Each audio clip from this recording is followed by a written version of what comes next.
All right, welcome to Butchered Sports Talk. Tonight we've been off for a little while, but some big news broke today. A trade in the NBA.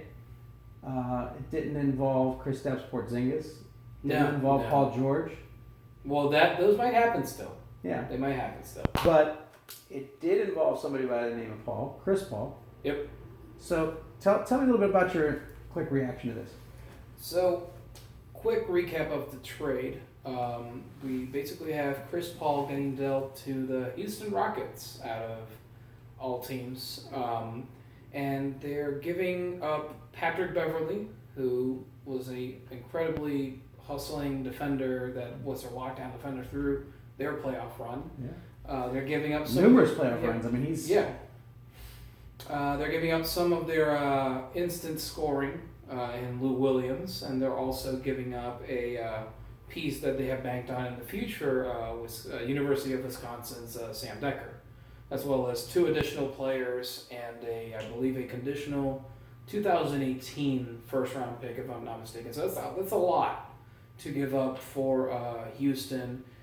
Basically, it seems like, as sources are saying and the different media outlets, basically the Clippers knew that Chris Paul was going to opt out of his contract, and rather than not get a single thing in return for that, they would rather just have him opt in and just facilitate a sign-and trade. and they got a heck of a lot by working it that way.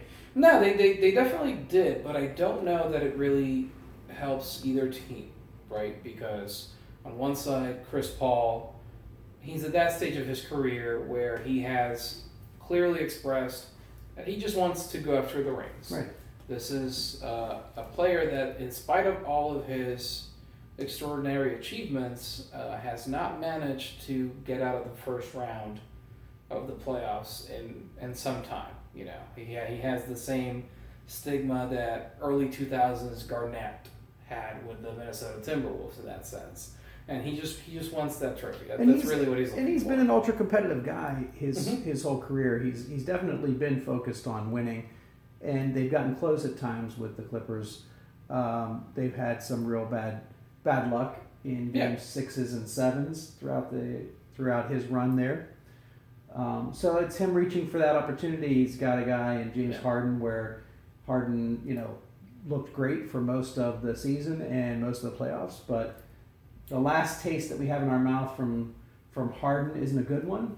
So my biggest issue with the trade, and why ultimately I don't think it was a good trade on either side, is that both James Harden and Chris Paul, we're talking about 2 guys that, for them to generate the offense for the teams that they were playing for, they essentially needed to have the ball in their hands. It's not a stat that pops up as often in terms of an individual as opposed to a team, but Chris Paul and James Harden both finished in the, I think, top dozen or so players in the NBA this past season in terms of possession of the ball. And to put it in perspective, no team has ever had this.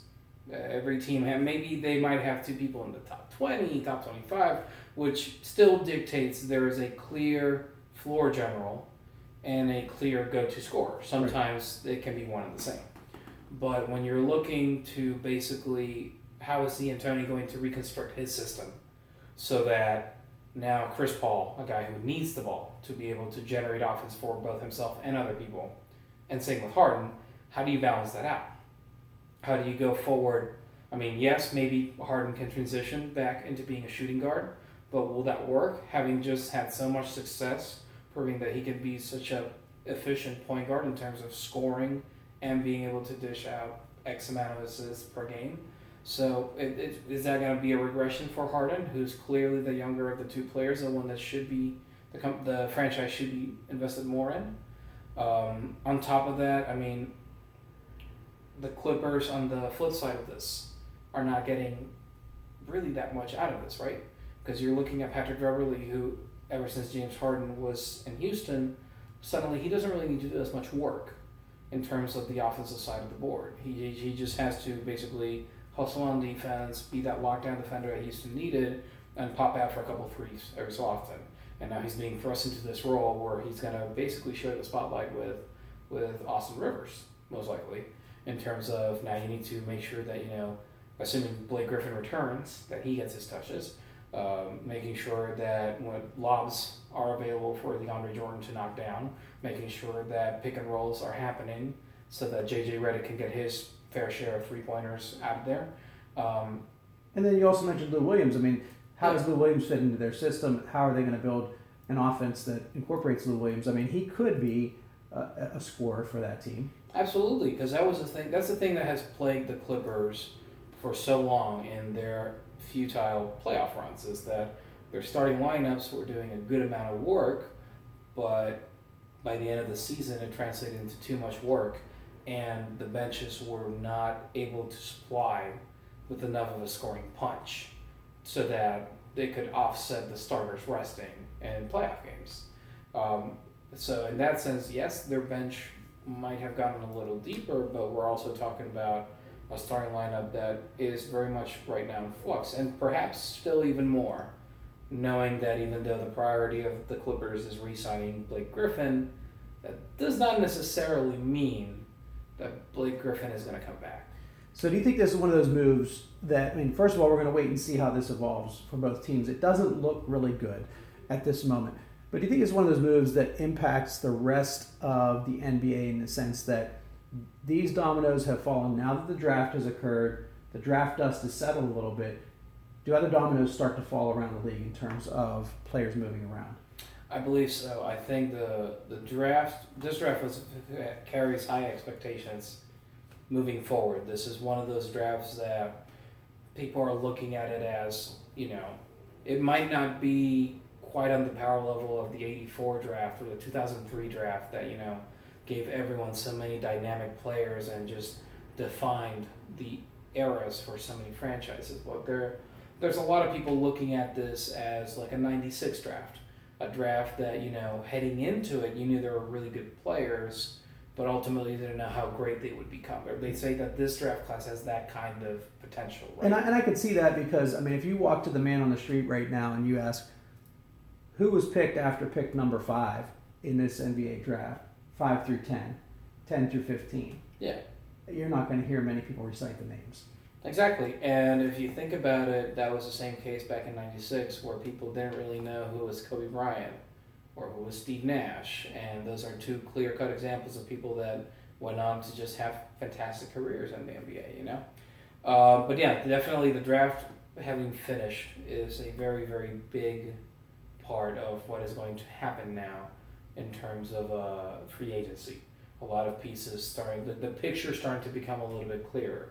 You kind of get an understanding of which key free agents are going to be pursued by which people, Like one of the biggest ones is how will teams handle the demands of Paul George? Obviously, Paul George has told multiple teams, well, really has told the NBA by now, that by 2018 he wants to be in a Lakers uniform. He wants to go back home. That intent is already out there. So really, if anyone ends up going into a trade with the Pacers to try to get the services of Paul George, it's like a rental player. It's basically a one-year rental to try to win a championship. And if that's the case, what teams are in the best position to do that? Obviously, with the move of getting Chris Paul, you can see that as a Daryl Morey power move from the general manager to try to entice Paul George to say, hey, we have a super team on our own that can compete with the likes of the Warriors out west and be able to give you a fighting chance at that championship. It also will streamline the suitors for Blake Griffin, Gordon Hayward, all these prime candidate players that people really think that they can build a good championship team around, and it all starts from this trade over here. I mean, ultimately, the way I grade this trade is the same way I graded the Chicago trade of Jimmy Butler, where yes, a trade needed to be made, knowing that you were not going to get anything in return otherwise, but I don't know that this was the best result for all the teams involved. So we'll see how it all turns out. We're going to keep an eye on other moves that are being made. We'll be back to talk to you shortly about Phil Jackson.